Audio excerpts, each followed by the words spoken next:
Howdy folks, Rebecca Jolly here from Jolly Alchemy. Welcome to today's Neutrino forecast. We will be looking at Thursday, the 28th of August, 2025. This is the very last variation of the cross of spirit. It's a left angle cross, so it's more outwardly focused than the ones that have the right angles. And the ability to be more influential over others. Of course, now we're in the sixth line, so we're dealing with sixth line themes, which are much more about, well, the sixth line is about a three-part lifestyle, so in the first 28 to 30 years, you're looking at a period of experimentation, just like a third line. And of course, when we were in the third line, we started talking about the energy of the first night stand, or one night stand. This is the absolute, that's the reflection of it. Ra calls it the one night stand, but 64 keys softens that wording a little bit. They call it union. 59.6 is union, the power of intimacy regardless of conditions.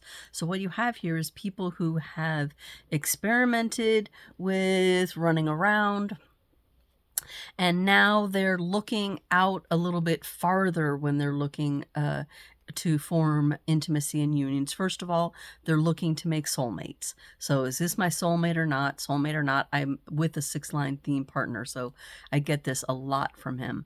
And Ra says what you'll see is people who are like sitting in a coffee shop, looking at all the people. They're seeing everything, every nuance of their behavior, of their muscles, and they're thinking somewhere in their brains without even really consciously thinking at all, is this the one for me? Is this, if I go and do something with this person, then it's going to lead to, because they're always looking over into the next gate. Well, the next gate in this case is 40. Work, support. As soon as I get involved with this person, I'm going to have to, I'm going to have to go get a job. I have to support them. I have to do this. It's obviously going to be work. I don't know if I'm into it. I don't know if it's worth it. So that's kind of the state. It's gone almost past the interest in sexuality to, okay, well, sex is going to lead somewhere else. So then I have to take all these other things into consideration before I can agree to be with this person. And I may not want to do that. Line 55, or gate 55, line 6, individual responsibility.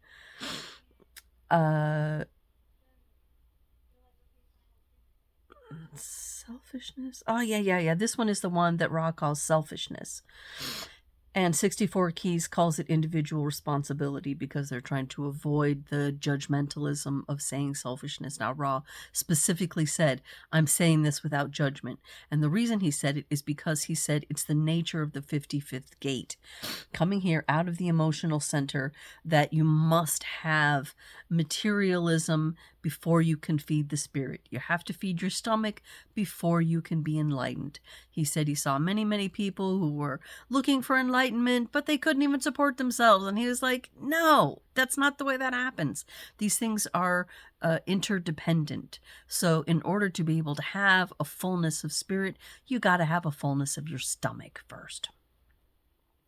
So material wealth and individual spirit are dependent on each other.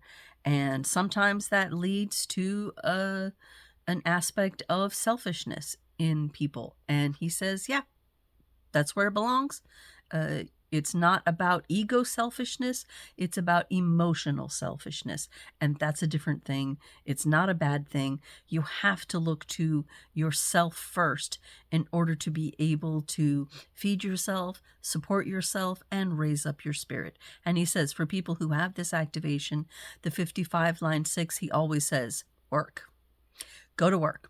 Support yourself, because in the supporting of yourself, you're really going to be bolstering the nature of your spirit in doing that, in providing the material support for your own existence. So that's something for us all to think about today. The moon.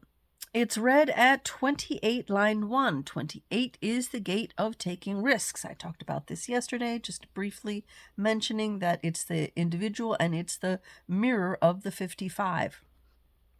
So we have the ability to know when or not to take a risk. This is line 1.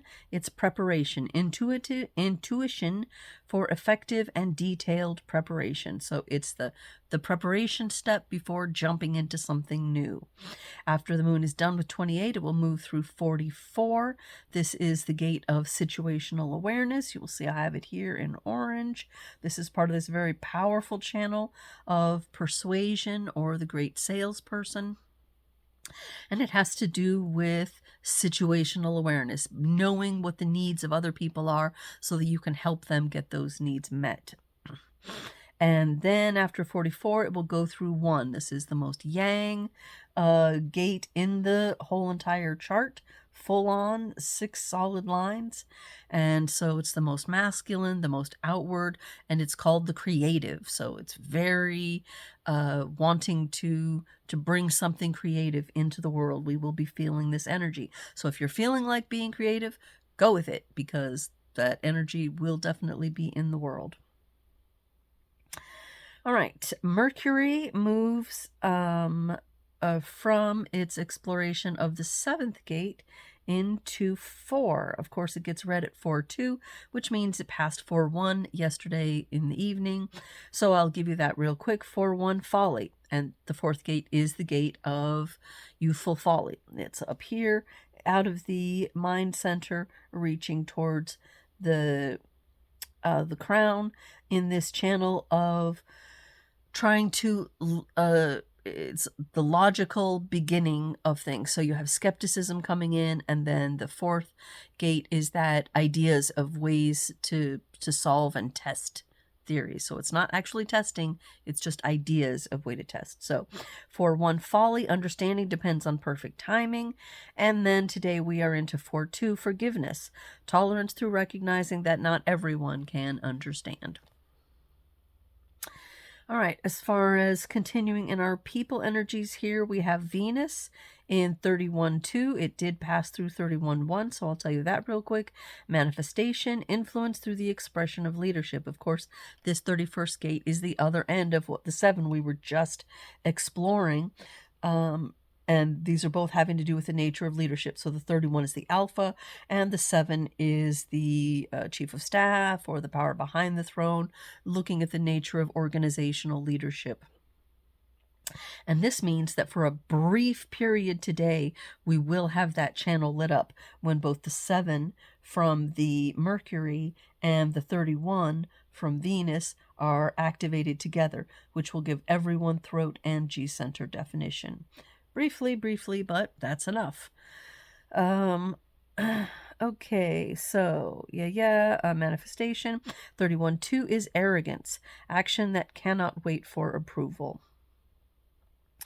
All right, so our Mars energy moves into 48-5. This also has an up arrow on it. So 48-5 is action, a preference for action. So 48 is depth. So this is depth that wants to be busy. And the up arrow on that is the ability to take energetic action and the preference for effective action. So these are people who are wanting to take that depth and not just have it, not just know it, but get to doing something with it. We'll see how that goes for us as a planet, shall we? It's all right. It's usually good, because these people of depth are usually taking the time to do their homework, to become prepared, to understand what it takes to restructure organizations before they get excited about all this moving on into the depth. But this 5th line is the highest form. This is what we're looking for when we're looking for someone with depth. We're looking for someone with a depth who can tell us about it and guide us and give us insight and give us formulas, give us something that we can rely on for the future. So our song for today is Orange Sky by Alexei Murdoch. And the reason that I chose this is because it seems to me like the lyrics really were written by a 6-line being. Someone who's been through the phases, someone who's been down in the trenches, experimenting, has pulled back, and is now looking over the whole spectrum of humanity and realizing it's about brothers, it's about sisters, it's about love, it's about all kinds of things on all kinds of levels. And I think that it's expressed with a depth of feeling and emotion. So I thought, yeah, okay, this can be it. There is a definite aspect of intimacy regardless of conditions to this song. And plus, it's a really nice a really nice song. So have a listen, look it up, Orange Sky, Alexei Murdoch, and think about what that might mean about this left angle cross of spirit. And tomorrow we will move into a whole new theme based around Gate 40. Like I said, these 6 lines are looking into what's next. What's next is Gate 40 and 37. So it's about working and the deal and marriage and community and building things together. It's this cross of planning that we are just getting ready to leave as a whole planetary energy. Of course, we will still have people carrying that energy individually, but there are going to be so many changes starting in 2027 that it's difficult to know exactly how things are going to go. But we do know that this is the fading energy, this energy of planning and community and work. Of course, the beginning is in 2027, but we won't actually see the true effects of that for probably another 20 years because the children who start being born in 27 need time to grow up. So we're looking at much more like 47, 50 before we're really seeing things and how they will be shifting. But it's exciting times for all of us, so stick around, especially tomorrow. If you want to know more, you come see me at Jolly Alchemy, or you come back tomorrow and we will do another neutrino forecast. Until then, take care of yourselves.